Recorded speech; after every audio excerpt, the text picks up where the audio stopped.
Hey, this is Chuck Harris with Cross Trails Cowboy Ministry. Well, there was two cowboys saddled up one morning, an older cowboy and a younger cowboy, and they were going out just to check their grass calves. Well, on the north side of the ranch kind of butted up against a state highway, and they was over toward that direction. They topped the hill, and they were sitting there on top of the hill, and they seen this funeral procession going down the highway. Well, the older cowboy took his hat off and bowed his head to pray. Well, the younger cowboy, he stopped and took his hat off as well and waited for the older gentleman to get done praying.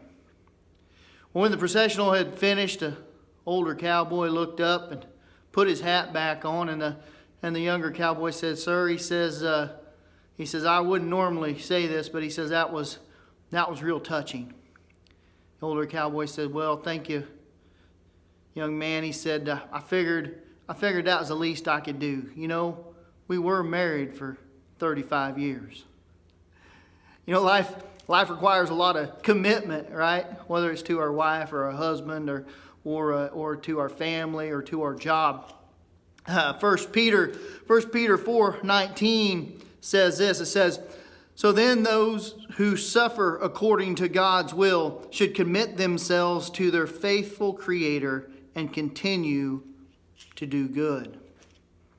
Right? There's another commitment that a lot of times we forget about. Sometimes, in life, the squeaky wheel gets the grease, right?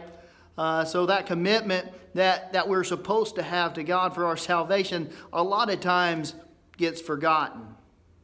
But in 1 Peter, it reminds us that even when we're suffering, that our commitment is still important to God. Something to think about. That's all I got. Sermon in a minute.